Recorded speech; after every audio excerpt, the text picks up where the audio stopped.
மற்ற பொதுவாக உலக முஸ்லீம்களுடைய கருத்து என்னென்னு கேட்டால் ஃபிரௌனுங்கிறவன் காஃபிரு, நல்லா விளங்கி வச்சுருக்குறோம். குஃப்ருக்கு உதாரணமே யார் தான்? ஃபிரௌன் தான்ங்கிற அளவுக்கு இந்த ஒட்டுமொத்த முஸ்லீம் உம்மாவும் என்ன செஞ்சுருக்கிறாங்க, விளங்கி வச்சிருக்கிறாங்க. ஆனால் இந்த ஃபிரௌனை பற்றி காலத்து இம்ராத்து ஃபிரௌன் குர்ரத் ஐனுன்லி வழக்க வலா தக்துலூஹு அசா என்ஃபானா அவ் நத்தஹித வலதா ஒஹும்லா யசூரூன், இந்த வசனத்தை பற்றி விளக்கம் சொல்லி கொண்டிருக்கும் பொழுது இப்னு அரபி, உலகத்தை கெடுத்து நாசமாக்கின இப்னு அரபி என்ன சொல்கிறாருன்னு கேட்டால், ஃபிரௌன் வந்து முஸ்லீம், அவன் கடைசி நேரத்தில் ஈமான் கொண்டு விட்டான், ஒரு பாவமும் இல்லாமல், எப்படி கபலஹு தாஹிரன் முதஹரன் லைசபீஹி ஷைவும் மினல் ஹுபுசி, எந்த ஒரு அசுத்தமும் இல்லாத வகையில் பரிசுத்தப்படுத்தப்பட்ட நிலையில் அவனுடைய ஃபிரௌனுடைய உயிரை அல்லாஹ் வந்து கைப்பற்றி கொண்டான். ஏன் பரிசுத்த ஆத்துமாங்கிறோம்? லி அன்னஹு கபலஹு இந்த ஈமானிஹி கபல அன் யக்தசிப ஷையம் மினல் ஆசாம், எந்த ஒரு பாவத்தையும் செய்வதற்கு முன்னாடியே ஈமான் கொண்ட உடனே அல்லாஹ் வந்து அவனை பிடித்து விட்டான். அப்படிங்கிற காரணத்தினால அவன் வந்து யார் தான் அது? அவன் முஸ்லீம் தான் அப்படின்னு சொல்லிட்டு அதை சொல்கிறாரு. அது மாத்திரம் சொல்லலை, அதாவது ஃபிரௌனை வந்து மூமினாக்குறார், குர்ஆன் ஆயத்துக்கு விளக்கம் சொல்கிறேன்னு சொல்லிவிட்டு ஃபிரௌன் மூமினாத்தான் இறந்தான்னு சொல்லி ஒரு வாசகத்தை சொல்கிறாரு. அது மாத்திரம் சொல்லாமல் ஃபிரௌன் சொல்கிறது வந்து நான் தான் இறைவன் சொன்னான்ல, அது கரெக்டு தான், நான் தான் இறைவன் அவன் கரெக்டாக தான் சொல்லியிருக்கிறான், அவனுக்குள்ளே இறைவன் இறங்கி இருந்தான் என்கிற கருத்தை என்ன செய்கிறார் அவர்? ஃபுசூசுல் ஹிகம்ங்கிற அவருடைய நூலில் வந்து 200 201 பக்கத்திலையும் 210 211 பக்கத்திலையும் என்ன செய்கிறாரு? இப்னு அரபிங்கிற ஆள் வந்து குர்ஆன் விளங்காமல் குர்ஆனை மட்டும் படித்தா அவன் தான் நரகத்துக்கு எல்லாத்தையும் இழுத்து செல்வான், பலல்லக்கு ஃபிரௌன் கௌமஹு வமா ஹதா, அவன் நேர்வழி பெறவே இல்லை என்றெல்லாம் தெல்ல தெளிவாக இருக்கிறது. அவன் மூழ்கடிக்கப்படும் பொழுது அவன் ஆமனத்து பில்லதி ஆமனத்து பிஹி பனு இஸ்ராயல்னு சொன்னானான்.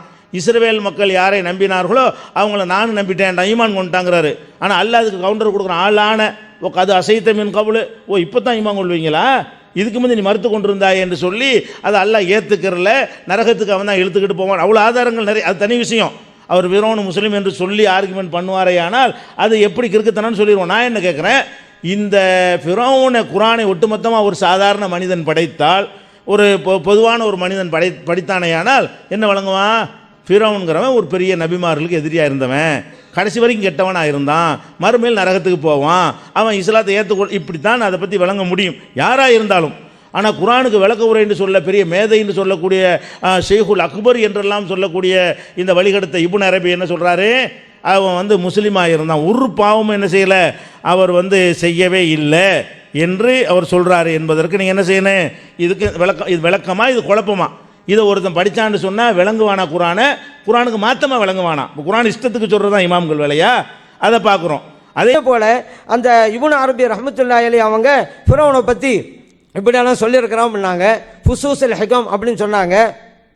அந்த வாசகத்தை வந்து எங்களுக்கு வந்து பிரிண்ட் அவுட் எடுத்து தருமாறு நாங்கள் கேட்குறோம். கேட்ட பிறகு நாங்கள் அதுக்குண்டான பதிலை நாங்கள் நிச்சயமாக சொல்லுவோம் அப்படிங்கிறதையும் இந்த நேரத்தில் சொல்லிக்கொள்ள விரும்புகிறேன்.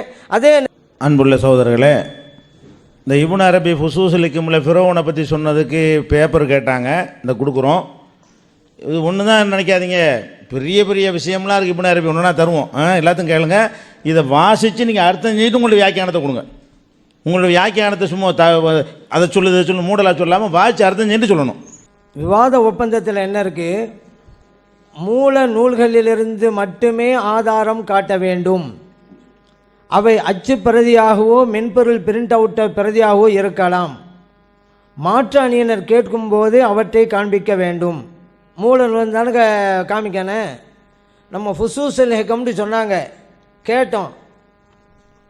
ஃபுசூசுல் ஹிகமை பற்றி யாரோ ஒரு ஆள் கிதாப் எழுதின பற்றி நம்மளுக்கு தந்துருக்குறாங்க. ஏன்னா அது விமர்சன கிதாபாக இருந்துக்கிட்டு இருக்கு. ஃபுசூசுல் ஹிகம் அப்படிங்கிற கிதாபில் இருந்து அதில் இந்த காலங்க போட்டு தந்தது ஒன்று. எந்த இடத்துல அவங்களுடைய அந்த இபாரத்தில் அவங்க தந்துருக்குறாங்கல்ல, அதில் எந்த இடத்துல அவங்களுடைய அந்த மிஸ்டேக்கு இருக்குது அப்படிங்கிறத நோட் பண்ணி தரணும். அப்போ தான் அது மிஸ்டேக்காக இல்லைங்கிறத நம்ம பதில் சொல்ல முடியும் அப்படிங்கிறத இது மூலம் தெரிவித்துக்கொள்கிறேன். அடுத்து என்பவன் ஃபிரௌனை முஸ்லீம் என்று சொல்லி குர்ஆனுக்கு எதிராக யுத்தம் செய்திருக்கிறான்னு நம்ம கடுமையாக நம்ம சொன்னோம். அதுக்கு நம்ம ஒரு ஆதாரத்தை கொடுத்தோம். இப்னு அரபி சொன்ன டெக்ஸ்ட்டை காப்பி பண்ணி தான் கொடுத்தோம். அவங்க இது வந்து 2 கித்தாபு ஒரு பேப்பரில் இருந்தவங்க என்ன பண்ணிட்டாங்கன்னா நம்மள்ட்ட இருக்கான்னு நினச்சிக்கிட்டு அது அந்த கித்தாப்புலேருந்து தரணும் அப்படின்னு கேட்குறாங்க. அதனால் அந்த கித்தாப்புலேருந்தே கொடுக்குறோம். டைரெக்டாக அந்த கித்தாப்புடைய நேரடி பக்கம் இது வழங்குதா. அவருடைய கித்தாப் பிரிண்டட் காப்பியில் இருந்த அது ஆதாரத்தை இப்னு அரபி எதுவும் வச்சுருக்குறோம். நம்ம ஃபைலுக்காக ஷார்ட்டாக எடுத்து கொடுப்போம். எது வாதத்தில் வைக்கிறோமோ கேட்டால் கொடுக்குற அளவுக்கு தயாராக தான் என்ன செய்வோம், வாதம் வைக்குவோம். அதனால் இப்னு அரபியுடைய கித்தாப் ஃபுசூஸுல் ஹிகம்லேருந்து அவங்க பிரிண்ட் போட்டிருக்காங்க இல்லையா புக் ஸ்டாலில், அதில் உள்ளதில் இருந்த எடுத்த அந்த ஜெராக்ஸ் தான் கொடுத்துருக்குறோம். இப்போ இப்னு அரபி சொன்னதை அவங்க வாசித்து ஃபிரோவுன்னு அவன் முஸ்லீம்னு சொல்லலைன்னு சொல்லணும், அல்லது சொன்னார்னு சொன்னால் அதுக்குரிய விளக்கத்தை தரணும். முஸ்லீம் தான் நீங்கள் என்ன செய்யணும், வழிமொழிஞ்சு அதை பேசணும். இல்லைன்னா இவங்க கெடுக்கத்தான் செய்கிறாங்கன்னு ஒத்துக்கிறணும். 3 தான் நீங்கள் செய்யணும். இப்போ இந்த விளக்கங்கிற முறையில் நாசமாக்கியிருக்கிறாங்க அப்படிங்கிற என்ன செய்யணும், நீங்கள் ஒத்துக்கொள்ளணும். ஒத்துக்கொள்ளாட்டாலும் அதான் அதுக்கு அர்த்தம். அதை நம்ம பதிவு பண்ணிக்கிறோம். அடுத்து என்னன்னு கேட்டால் இப்னு அரபி ரஹ்மத்துல்லாஹி அலைஹி அவங்கள பற்றி சொன்னீங்க. எதையுமே ஒழுங்காக பார்க்கணுங்க. அங்கே அவர் ஃபிரௌன் கடைசி நேரத்தில் என்ன வார்த்தை சொன்னாரோ அதே அல்லாஹு தஆலா குர்ஆனில் சொல்லி காட்டுறான். அது நான் ஈமான் கொள்கிறேன் கரக்கூண்டு வார்த்தை அல்லாஹ் சொல்கிறான். இது அவருக்கு அந்த மூழ்கடிக்கும் பொழுது தான் அவர் வார்த்தையை சொல்கிறாரு, நான் ஈமான் கொள்கிறேன். பனு இஸ்ரவேலர்கள் ஈமான் கொண்டாங்கல்ல, அந்த ரப்ப நான் ஈமான் கொள்கிறேன். அதைத்தான் சொல்கிறாங்க. அவன் ஈமான் கொண்டான் கடைசி நேரத்தில், உண்மையிலே ஈமான் கொண்டான். ஆனால் ஏற்றுக்கொள்ளப்பட்டதா இல்லைங்கிறதான் பிரச்சனை. அந்த பேச்சுக்காவா ஈமான் கொண்டான். அந்த நேரத்தில் ரூஹு பிரியும் போது இனி தப்பிக்க முடியாது. மூசா அலைஹிஸ்ஸலாம் சொன்ன உண்மை தான் நினைக்கிறான், ஈமான் கொட்டுறான். கரக்கு அது மூழ்கும் பொழுது அந்த நேரத்தில் எல்லாத்தையும் பார்க்குறான், இனி ஒன்றும் செய்ய முடியாதுன்னு புரிகிறான், ஈமான் கொள்கிறான். ஆனால் அல்லாஹ் ஒப்புக்கொண்டானா இல்லை. இது இப்னு அரபி ரஹ்மத்துல்லாஹி அலைஹி அவர்கள் அவருடைய ஃபுத்துஹாத்துல் மக்கியாவிலே சொல்லி காட்டுறாங்க. ஹாவுலாயுல் முஜ்ரிமூன் அர்போ தவாயிஃப், இந்த பாவிகள் 4 வகைகள் இருக்கிறார்கள். குல்லுஹா ஃபின்னார் லா யஹ்ருஜுன மின்ஹா, இவங்க எல்லாம் நரகத்தில் இருப்பாங்க, நரகத்தை விட்டு வெளியே வர மாட்டாங்க. வஹுமுல் முத்தகப்பிரூன் அலல்லாஹ், இவங்கெல்லாம் அல்லாஹ் விஷயத்தில் பெருமை அடித்தவர்கள். க ஃபிர்அவுன் வ அம்சாலிஹி, ஃபிர்அவுனும் அவனை போன்றவர்களும், இவங்களுக்கெல்லாம் நிரந்தர நரகம் என்று இப்னு அரபி ரஹ்மத்துல்லாஹி அலைஹி ஃபுத்துஹாத்துல் மக்கியாவில் எழுதியிருக்கிறாங்க. அல்லாஹ் சொன்னது உண்மை, அதை நம்ம மறுக்கலாமா? இல்லை ஃபிர்அவுன் அப்படிலாம் சொல்லலைன்னு சொன்னால் ஒரு வசனத்தை இல்லைங்க மறுத்துட்டோம். அவன் சொன்னது உண்மை, அல்லாஹ் ஏற்றுக்கொண்டானா இல்லையா? ஏற்றுக்கொள்ளலை. அதனால தான் அவங்க சொல்கிறாங்க நிரந்தர நரகத்திற்கு உள்ள. அவன் இன்னும் கொண்டு வர்றாங்க, மிம்மன் இத்தஆ ருபூபிய்யா லி நஃப்ஸிஹி, நானே ரப்பு என்று சொன்னவன் அவன். வ நஃபஹா அனில்லா, அல்லாஹ்வுக்கு சொந்தமானது அல்லாஹ்வுக்கு இல்லைன்னு சொல்லி எனக்குன்னு சொன்னவன். அதனால் அவன் நிரந்தர நரகத்திற்கு சொந்தக்காரன்கிறத சொன்ன அந்த இமாமை பற்றி. இப்போ இப்னு அரபியை நான் என்ன கொடுத்தேன், ஒரு புஸ்தகத்தை கேட்டார். நான் என்ன புஸ்தகத்தை கொடுத்தேன், ஃபுசூஸுல் ஹிகம் அப்படிங்கிற புஸ்தகத்தை கொடுத்தேன். அந்த புஸ்தகத்தில் நான் சொன்ன மாதிரி இருக்கும்போது வேறு புஸ்தகத்தில் என்ன சொல்லியிருக்காரு தெரியுமான்ட்டு வேறு பாயிண்ட்டுக்கு போகிறார். நான் சொன்ன புஸ்தகம் அண்டர்லைன் பண்ணி தாங்கன்றார். அண்டர்லைன் பண்ணி கொடுத்தேன், எதை நான் வாசிக்கணும், எதை வாசி உங்களுக்கு விளக்கம் வேணும்லாம் கேட்டார். அதில் மார்க்கர் பண்ணி இந்த மாதிரி அண்டர்லைன், அதாவது ஹைலைட் மார்க்கரை போட்டு, இது மஞ்சள் கலரில் ப்ளூ கலர் மார்க்கரை போட்டு கொடுத்துருக்குறேன், டிஃப்ரெண்ட்டாக இருக்கட்டும். அப்போ மார்க்கரில் போட்டு நான் அடித்து கொடுத்துருக்குறேன். அந்த மார்க்கர் போட்டதுக்கு அடுத்த நீ சொல்லணும். அதில் என்ன சொல்கிறாரு, கபலஹு, அதாவது அல்லாஹ் ஃபிரௌனை கைப்பற்றினான், தாஹிரன் சுத்தமானவனாக, முத்தஹரன் சுத்தப்படுத்தப்பட்டவனாக, லைஸ ஃபீஹி ஷைஉம் மினல் குபுஸி, ஒரு அசுத்தமும் அவனிடத்தில் இல்லாதவனாக அல்லாஹ் கைப்பற்றினான். ஏன்னால் அன்னஹு கபலஹு இந்த ஈமானிஹி கபல அன் யக்தஸிப ஷைஅம் மினல் ஆசாமி, எந்த ஒரு பாவத்தையும் செய்கிறதுக்கு முன்னாடி ஈமான் கொண்ட உடனே கைப்பற்றிக்கிட்டான். கடைசியாக ஈமான் கொண்டாலும் 3 கடிக்கும் போது அவங்க கருத்துப்படி ஈமான் கொண்டாகலாம். ஈமான் கொண்டவனை பிடிச்சிட்டதுனால அதுக்கப்புறம் பாவம் செய்யலை. அவர் பரிசுத்த ஆத்மா அதோடு நிற்கலை. ஒல் இஸ்லாமு எஜிப்பு மாக்கான கபுலகு, இஸ்லாம் அதுக்கு முந்தி உள்ளதை எல்லாம் அழித்து விடும் அப்படின்னு சொல்லி என்ன செய்கிறாரு, அவர் சொல்கிறார். யார், இப்னு அரபி. அப்போ இப்னு அரபி ஃபிரௌனை முஸ்லீம் என்று சொன்னார் என்று நான் ஒரு பேப்பர் கொடுத்தேனே, அதில் அப்படி இருக்கா இல்லையா? நான் ஒன்று கொடுத்தா நீங்கள் ஃபுத்துஹாத்துல் மக்கியாவில் அவர் முஸ்லீம், அவன் நரகவாசின்னு சொல்லிட்டாருங்கிறீங்க. அப்போ இன்னொரு பாயிண்ட் வருகிறது, இவங்க இடத்துக்கு தகுந்த மாதிரி உளரக்கூடியவர்கள்னு இன்னொரு பாயிண்ட். அதில் விளங்கக்கூடியது என்ன, ஃபுசூஸுல் ஹிகமில் ஒரு மாதிரியாக சொல்லுவாங்க, ஃபுத்துஹாத்துல் மக்கியாவில் வேறு ஒரு மாதிரியாக. இதுதான் இமாம்கள் என்பவர்கள். இவங்க எப்படி இப்போ நம்ம ஷேக் அப்துல்லா அவர்கள் இடத்துக்கு மாற்றி பேசுகிறார்களோ அதே மாதிரி ஃபுசூஸுல் ஹிகம்காரர் ஒரு இடத்துல முஸ்லீம்கிறார் ஃபிரௌனை, இன்னொரு இடத்துல காஃபிர்ங்கிறார் என்று சொன்னால் அதுவே தலைப்பை உறுதிப்படுத்துது. இவர்கள் விளக்குவதற்கு பதிலாக குழப்பி இருக்கிறார்கள். நல்லா ஃபிரௌன் முஸ்லீம் ஆனால் முஸ்லீம் இல்லை, இது குழப்பமா இல்லையா? ஃபிரௌன் முஸ்லீம் தான் ஆனால் முஸ்லீம் இல்லை, இப்படி ஒருத்தர் சொன்னால் நீங்கள் என்ன செய்வீங்க, குழப்பவாதிப்பீங்க. அப்போ அதே மாதிரி தானே ஒரு குழப்பி இருக்கிறாரு. ஃபுசூசுல் ஹிக்கமில் வந்து முஸ்லீம் இல்லை, முஸ்லீம்னு டிக்ளேர் பண்ணி அதில் முஸ்லீம்ல பர்ஃபெக்ட் முஸ்லீம்னு சொல்லிவிட்டு அதில் வந்து நரகத்துவாசி தலைவண்டா என்ன அர்த்தம்? நீங்கள் உங்கள் கருத்து தான் என்ன, உங்கள் கொள்கை தான் என்னன்னு கேட்குறேன். அது மாதிரி இருக்கிறது. அது போக இந்த ஃபுத்துஹாத்துல் மக்கியாவோட ஃபுசூசுல் ஹிக்கம் தான் டாப்பு. ஏன் இந்த ஃபுசூசுல் ஹிக்கமே ரசூல்லா தான் விட்டு சொல்லிட்டு போனான், விட்டு அடிச்சு. அதையும் கதை விட்டு அடிக்கிறான். என்னது, நான் ரசூல்லாவை அந்த கனவுல பார்த்தேன், முஹர்ரம் மாதத்துடைய கடைசி 10 பார்த்தேன், பார்த்தோன்னே ஒரு கையில் ரசூல்லா புஸ்தகம் வச்சுருந்தாங்க, இது என்னன்னு கேட்டேன், இதான் கித்தாபு ஃபுசூசுல் ஹிக்கம்னு கையில் தந்தாங்க அப்படின்டாக்க அந்த புஸ்தகத்துக்கு சர்டிஃபிகேட் வேறு. அது அந்த கித்தாப்பில் கித்தாப்புக்கு அவ்வளோ மதிப்புரை எழுதிக்கிறாங்க. அப்படியான ரசூல்லா கொடுத்த கித்தாபான், அதில் தான் ஃபிரௌனை முஸ்லீமாக்கி வச்சிருக்குது. அப்போ ஃபுத்துஹாத்துல் மக்கியாவோட இது டாப்பு, அதுலேயே முஸ்லீம். அதுக்கு ஒழுங்காக பதிலை சொல்லுங்கள் என்று நான் என்ன செய்கிறேன், பதிவு செய்து கொள்கிறேன். அதுக்கடுத்து என்னென்னு கேட்டால், இப்னு அரபி ரஹ்மத்துல்லாஹி அலைஹி அவர்கள் விஷயத்தில் ஏதோ நம்ம மறைச்சதாக சொன்னாங்க. எல்லாம் மறைக்கலைங்க. எந்த கிதாபுன்னு சொன்னாங்க அந்த கிதாபில் அவங்க வாய்ச்சாங்கல்ல. இப்போ குர்ஆனில் அல்லாஹு தஆலா என்ன சொல்கிறான், ஹத்தா இதா அதரகஹுல் கரகு, அந்த ஃபிரௌனுக்கு அந்த மூழ்குதல் வந்தபோது கால ஆமன்து அன்னஹு லா இலாஹ இல்லல்லதி ஆமனத்து பிஹி பனு இஸ்ராயில், பனு இஸ்ரவேலர்கள் எந்த இலாஹை ஈமான் கொண்டாங்களோ அந்த இலாஹ் நானும் ஈமான் கொள்கிறேன். வ அனமினல் முஸ்லிமீன், நான் முஸ்லீமில் ஒரு ஆள் தான். அப்படி அவன் சொன்னது உளப்பூர்வமாகவா சும்மா பேச்சு சொன்னாங்க அந்த நேரத்தில். அவ்வளோ அநியாயம் பண்ணான். அதனால் இன்றைக்கி அவன் நரகத்தில் தான். இதில் எந்த வேறுபாடும் இல்லை. இப்னு அரபி ரஹ்மத்துல்லாஹி அவங்களும் சொல்லிட்டாங்க. ஆனால் இந்த சொன்ன நேரத்தில் எப்படி இருந்தான், அவனுடைய அந்த ஈமான் ஏற்றுக்கொள்ளப்படாது. ஏன் அல்லாஹ் பிரான் சொல்லிட்டாங்க, வக்கத் அசைத்த கபுலு. அப்படின்னா இப்போ நீ உணர்ந்து சொல்கிற, இன்னும் முன்னாலும் எப்படி நடந்தது, அதான் அல்லாஹ் தஆலா சொல்கிறான். இதை தான் அவங்க சொல்கிறாங்க. அந்த நேரத்தில் அவன் எப்படி இருந்தான் அப்படிங்கிறதான் கருத்தை தவிர, இல்லை மூமினா தான் போனான், மறுமையிலே அவன் சொர்க்கத்தில் தான் இருப்பான் அப்படின்னு சொன்னாங்களா? அப்படி நீங்கள் சொன்ன வாசகத்தில் அப்படி இருக்குதா? சரி, அந்த இடத்துல அவங்க சொல்கிறாங்கல்ல, அந்த நேரத்தில் உண்மையாகவே தான் அந்த வார்த்தையை சொன்னான்டாங்கல்ல, அது இல்லைங்கிறீங்களா நீங்கள் அந்த நேரத்தில்? ஏன்னா உண்மையை பார்க்கும்பொழுது எப்படி உண்மைக்கு மாற அவன் சொல்ல முடியும்? ஒவ்வொரு ஆளுக்கும் இது ஏற்படும். கடைசி நேரத்தில் இதை உணர்ந்து சொல்லும் பொழுது அவங்களுடைய ஈமான் பலனளிக்காது. ஏன்னா கடைசி கட்டாது. அதே நிலையை தான் அவன் அடைகிறான். அதை தான் அல்லாஹ் சொல்லி காட்டுறான்.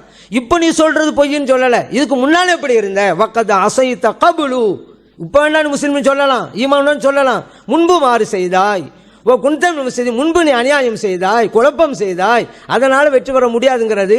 அதைத்தான் இப்னு அரபி ரஹ்மத்துல்லாஹி சொல்கிறாங்க. வேண்டுமானே இவங்க சொன்ன வாசகத்தில் சொன்னாங்கல்ல, கொடுத்தாண்டு அதையும் வாசகம் வச்சு தான் இருக்கிறேன், அதையும் நம்ம தேவைப்பட்டால் உங்களுக்கு நான் வாசிக்கிறேன். அவங்க சொன்ன இப்படி இல்லாது இருக்குன்னு சொன்னாங்க, நான் வாட்சி இல்லைன்னு உங்களுக்கு சொல்லிடுறேன். ஃபிரௌன் அவன் வெற்றுக்குரியவன், சொர்க்கத்துக்கு போகக்கூடியவன், நரகம் போக மாட்டான் அதில் இருக்குதா? இந்த வாசகத்தை அவன் எப்படி சொன்னான்? நம்மளும் சொல்கிறோம், உளப்புறமாக தான் சொன்னான், அல்லாஹ் ஏற்றுக்கொள்ளலை. அவ்வளோதான் அங்கே இருக்கிறது. அதனால் இமாம்கள் குர்ஆன் விளக்கம் என்கிற பெயரில் குழப்பி தான் இருக்கிறாங்க என்று பின்னாடி பார்த்துக்கிறங்க. தலைப்புக்கு உட்பட்டு நம்ம எடுத்து வைத்த வாதங்களில் ஒன்றுக்கும் பதில் சொல்லாமல் இப்போ இப்னு அரபிக்கு பதில் சொல்லியிருக்கிறாங்க. என்ன பதில்? இப்னு அரபி வந்து அவன் சொர்க்கத்துக்கு போவான்னு எங்கே இருக்குது, நீங்கள் சொன்ன கித்தாப்பில் எங்கே இருக்குது அப்படின்னு கேட்குறாரு. அப்போ படிக்கலை, ஒழுங்காக படிக்கலை. எடுத்து பிரிண்ட் அவுட் எடுத்து கொடுத்துருக்குறோம். அது தெளிவாக இருக்கிறது. அதாவது எப்படி தெளிவாக இருக்கிறது? தூய்மையாக அல்லாஹ் கைப்பற்றினான், தூய்மைப்படுத்தப்பட்டவனாக கைப்பற்றினான், எந்த ஒரு அசுத்தமும் இல்லாமல் கைப்பற்றினான். லைஸ ஃபீஹி ஷைஉம் மினல் குபுஸி அப்படிங்கிற. அதுக்கு பிறகு அவர் எந்த ஒரு தப்பும் செய்யலை, கைப்பற்றின பிறகு ஒரு தப்பும் செய்யலை. இஸ்லாம் வந்து எல்லாத்தையும் அழிச்சிரும். அதுக்கு முந்தைய அவன் என்ன தான் பண்ணியிருந்தாலும் ஆமன்துன்னு சொன்னதுனால அது அழிஞ்சு போச்சு எல்லாமே. இவ்வளவு தெளிவாக சொல்லிவிட்டு அது மாத்திரம் இல்லை, ஜஅலஹு ஆயத்தன் அலா இனாயத்திஹி சுப்ஹானஹு பிமன் ஷா, நாடியவர்களுக்கு அல்லாஹ் கருணை காட்டுவான் என்பதற்கு இது அத்தாட்சியாக இருக்கிறது. ஃபிரௌன் மாதிரி இருந்தால் கூட அவனுக்கு கூட அல்லாஹ் கருணை காட்டுவான் என்றெல்லாம் அவர் சொல்லி இருக்கிறது. அவர் கையில் கொடுத்த பேப்பரில் இருந்தும் கூட எங்கே இருக்குன்னு கேட்குறாரு. நான் என்ன செய்கிறது இவ்வளோ தெளிவாக இருந்து? அதுக்கு தான் என்ன செய்கிறாருன்னா, அதே ஃபுசூசுல் ஹிக்கமில் வந்து 212ஆம் பக்கத்தில் என்ன சொல்கிறாருன்னு கேட்டால், ஃபனஜ்ஜாஹுல்லாஹு மின் அதாபில் ஆஹிரத்தி ஃபீ நஃப்ஸிஹி, அவனை அதாபுல் ஆஹிரத் அதாபுலேருந்து அவனை காப்பாற்றி விட்டானல்லா. அதாவது அதாபுல் ஆஹிரத்திலேருந்து காப்பாற்றினானான்னு கேட்டார்ல, அதையும் சொல்லிவிட்டார். ஃபுசூசுல் ஹிக்கமில் இப்னு அரபி சொல்லிவிட்டார், மர்மையின் வேதனையிலிருந்தும் அவரை வந்து காப்பாற்றி விட்டான். ஒனஜ்ஜா பதனகு, உடம்பையும் அவரை காப்பாற்றி விட்டான்னு சொல்லி அந்த உடம்பை காப்பாற்றுவோங்கிற ஆயத்தை போடுறார். உடம்பை காப்பாற்றின மேட்டு பிரச்சனை இல்லை, அவரை சொர்க்கவாசி ஆக்கிட்டான், நரகத்துடைய வேதனையிலிருந்து காப்பாற்றி விட்டான் என்று சொன்னதையும் கூடுதலாக அந்த தகவலுக்கு நம்ம வைக்கிறோம். இதை நீங்கள் என்ன செய்யணும், மனசில் வச்சுக்கணும். அஸ்ஸலாமு அலைக்கும் வரஹ்மத்துல்லாஹி வபரகாத்துஹு. அன்பிற்குரிய சகோதரர்களே, நேற்றைய கடைசி அமர்விலே ஷேக் அப்துல்லா சில வாதங்களை வைத்திருக்கிறார். அதில் இப்னு அரபியுடைய ஃபிரவுன் முஸ்லீம் என்று அவன் சொல்லியிருக்கிறான் என்பதுடைய நேரடி நூல் ஆதாரத்தை கேட்டார், கொடுத்தோம். அதை வாசித்து அர்த்தம் செய்ய சொன்னோம். வாசிச்சுட்டு அர்த்தம் செய்யலை. அர்த்தம் செஞ்சாலும் என்ன வழங்கி போயிருக்கேன், ஃபிரவுன முஸ்லீம் என்று தான் சொல்கிறான். தெளிவாக அதில் சொல்லப்பட்டிருக்கிறது. அவனுடைய பழைய தீமைகள்லாம் அழிந்து விட்டது என்றெல்லாம் கூட அதில் என்ன செய்கிறான் இப்னு அரபி சொல்கிறாங்கிறத தெள்ள தெளிவாக நம்ம நிரூபித்து இருக்கிறோம். ஆனாலும் என்ன செய்யலை, அவர் அரபியை வாசித்தார், அந்த மாதிரி ஃபத்துஹாத்துல் மக்கியாவில் இப்படி இருக்குன்னு சொல்லிட்டு டைவர்ட் ஆகி போயிட்டார். அப்போ இந்த குரானுக்கு விளக்குங்கிற பேரில் குழப்பி இருக்கிறார்கள் என்பது அவர் இருட்டடிப்பு செஞ்சதில் இருந்தும் நமக்கு நிரூபணமாகிவிட்டது. அடுத்ததாக இன்னொரு உதாரணத்துக்கு இப்னு அரபி வந்ததுனால சொல்கிறேன். இந்த இப்னு அரபி இவர் குரானுக்கு விளக்கம் சொல்கிறேங்கிறாங்களே, எப்படி கேடு கட்டவன்னு சொன்னால், மூசா நபி காலத்தில் காளமாட்டை வணங்கினாங்க, சிலையை செஞ்சு. அவங்க அல்லாவை தான் வணங்கினாங்க. ஹாரூன் போய் கண்டிச்சார், அதான் தப்புங்கிறான். அவங்க சிலையை வணங்கினாங்களே, அவங்க அல்லாவை தான் வணங்கினாங்களாம். எப்படி சொல்கிறான், இப்போ கானா மூசா அலமபில் அம்ரி மின் ஹாரூன், ஹாரூனை விட மூசா நன்கு அறிந்தவராக இருந்தார். லி அன்னஹு அலிம அபதஹு அஸ்ஹாபுல் அஜ்லி, காளமாட்டை வணங்கினவங்க என்ன வணங்கினாங்க என்பதை விளங்கி கொண்டார். ஏன் எல்மிஹி பி அன்னல்லாஹ கது கலா அல்லா யோபத இல்லா ஐயாஹு, அல்லாவை தவிர யாரையும் வணங்கக்கூடாது என்று அல்லாஹ் ஏற்பாடு செய்திருக்கிறான். ஒமா ஹக்கமல்லாஹு பி ஷையின் இல்லா வக்க, அல்லாஹ் என்ன ஏற்பாடு செய்கிறான்னு அது நடந்தே தீரும். அந்த அடிப்படையில் அவங்க அல்லாவை தான் வணங்கினாங்க. இப்போ கான ஐத்துபு மூசா அஹாஹு ஹாரூன லிமா வக்கால் அம்ருஃபி இன்காரிஹி அதமி இத்திசாயி, ஹாரூனை எதுக்கு அவர் கண்டிச்சாருன்னு கேட்டால், காளமாட்டை வணங்கினாலும் நீ போய் கண்டிச்ச அப்படிங்கிறதுக்கு தான் அவர் கண்டிச்சார். இப்போ இன்னல் ஆரிஃப் ஞானி யார் என்று கேட்டால், மையரல் ஹக்க ஃபீக்குள்ளி செய்யின், ஒவ்வொரு பொருளையும் அல்லாவை யார் பார்க்குறாரோ, பல் எராகு ஐனக்குள்ளி செய்யின், ஒவ்வொரு பொருளாகவும் அல்லாவை பார்க்கிறாரோ அவர் தான் ஞானி அப்படிங்கிறான். யார் இப்னு அரபி. அந்த இப்னு அரபி தான் ஃபிரௌனையும் முஸ்லீம்னு சொல்கிறான். அந்த இப்னு அரபி தான் இவங்களுக்கெல்லாம் குருநாதர். அதுக்காக சொல்ல வர்றேன். ஆனால் இவன்லாம் வழிகேடர்ந்து விவாதத்தில் சொன்னார். விவாதத்தில் என்ன சொன்னார் போடுங்க, அதை போன விவாதத்தில் முதல் தலைப்பில் இரண்டாவது தலைப்பில் அது சொல்லியிருக்கிறார். ரத்தாகும் அப்படின்னு சொல்றாங்க. ஏன் ஜஹமியான யாருன்னு தெரிஞ்சுக்கணுங்க. அவங்க பொருள் என்னன்னு கேட்டா, எல்லா பொருளிலும் இறைவன் இறங்குகிறான், ஒவ்வொரு பொருளும் அல்லாஹ் இருக்கிறான் அப்படிங்கிற பொருள் அவங்களுக்கு. இந்த இறங்குதல் ஒரு ஹுலூல்னு சொல்லுவாங்க. இத்திஹாதுன்னு ஒன்று இருக்கு, இரண்டரை கலத்தல். உதாரணத்துக்கு ஒரு பாத்திரம் இருக்கு, அதில் தண்ணி ஊற்றணும் வைக்கிறேன், அது அந்த பாத்திரத்தில் தண்ணீர் இறங்கியது. சில பேர் அல்லாஹ் நம்ம கூட இருக்கிறான்டா, அல்லாஹ் நம்மகிட்ட இறங்கி இருக்கிறான் அப்படின்னு வழங்குறாங்க. இது இஸ்லாத்துல இல்லைங்க. இஸ்லாத்துல இல்லாத முரணான கொள்கை இது. இன்னொன்னு இத்திஹாதுன்னு சொல்லுவாங்க, இரண்டரை கலத்தல். அதுக்கு உதாரணம் சொல்றதா இருந்தா, டீ இருக்கு, சர்க்கரை போட்டோம், கலந்துருச்சு, நம்ம பார்க்க முடியல, இரண்டரை கலந்து விட்டது. அந்த மாதிரி இறைவன் நம்மகிட்ட இரண்டரை கலந்துட்டான் என்று சொல்லிவிட்டவர்கள் இருக்கிறார்கள். இத்திஹாது இதுவும் கூடாது, இது இஸ்லாத்தில் இல்லை. அதான் இதுவும் கூடாதான். ஆனால் அதான் இப்னு அரபி சொல்லியிருக்கிறான். எது கூடாதுன்னு அவர் சொன்னாரோ அதை தான் இமாம்ங்கிறாரு, ஷெய்குல் அக்பருங்கிறாரு, பாராட்டுறாரு, ரஹிமவுல்லா சொல்லணுங்கிறாரு. அது விளங்கிக்கிறங்க எதுக்காக வேண்டிய.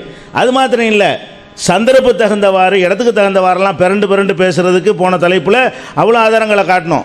உதாரணத்துக்கு சொல்வதாக இருந்தால், இப்போ அவங்க கத்தம் பாத்தியா இறந்து போன ஆட்களுக்காக வேண்டி பாத்தியா ஓதி ஈசால் செய்யலான்னு ஒரு கொள்கையில் உள்ளவங்க. அந்த கொள்கையில் உள்ளவங்கள்ட்ட ஒரு எதிர்கேள்வி கேட்கப்படுது.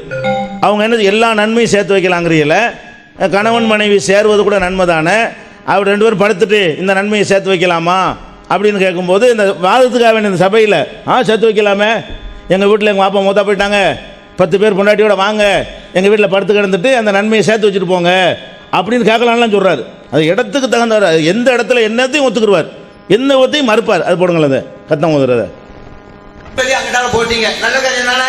நீங்க சொல்லுங்க, இந்த நன்மையை எங்க வாப்பாவுக்கு இறைவனை நீ சேர்த்து வைப்பாயாங்கன்னு சொல்லுங்க. அது கூட தான் நாங்களும் இன்னைக்கு சொல்லிக்கிட்டு இருக்கோம். அதே போல மனைவியோடு சேர்வது அப்படின்னா, மனைவியோடு சேர்வது இபாதத்து தான். நாங்க அப்படிதான் நினைக்கிறோம். நபிகள் ஸல்லல்லாஹு அப்படிதான் சொன்னாங்க. ஒரு மனிதன் தவறான பெண்ணோட போகும்பொழுது குற்றம், ஹலாலா செய்யும்பொழுது இபாதத் அப்படிதான் நாங்க சொன்னோம். அப்ப மனைவியோடு சேருவது அப்படிங்கிறது குற்றமான காரியமா? அதையும் சொல்லிக்காருன்னு ஹலால்னு நினைக்க போயிட்டாலும் நம்ம வீடு எல்லாம் செஞ்சுக்கிட்டு இருக்கிறாங்க. கணவன் மனைவிக்குள்ள உடலோடு நடக்குது, அதை அவங்க சொல்லி காமிக்கிறேன். இபாதத்துல எல்லாம் முடிஞ்சு போச்சு. எந்த இபாதத்தான் சரிதான், எதையும் அற்பமாக கருதாதே என்றார்கள் நபிகள் ஸல்லல்லாஹு அலைஹி வஸல்லம் அவர்கள். சின்ன செயல்தான் அற்பமாக கருதாதே. அப்ப எல்லா நல்ல வணக்கங்களையும் கொள்ளலாம். இப்ப அடுத்து இன்னும் அப்போ இனிமேல் என்ன செய்யுங்க, பாத்திரம் ஓதிட்டு இருக்காதீங்க, 10 பேரை கூப்பிட்டு வீட்டில் பொன்னாடியே வந்து படுத்துட்டு போங்க, அந்த நன்மையை சேர்த்து வச்சுருப்பாங்க பாப்பாக்கண்டு அப்படி செய்யலாம். புது பாத்தியாக உண்டாக்கியிருக்காரு. அதாவது சபைக்கு தகுந்தவாறு சொல்வது.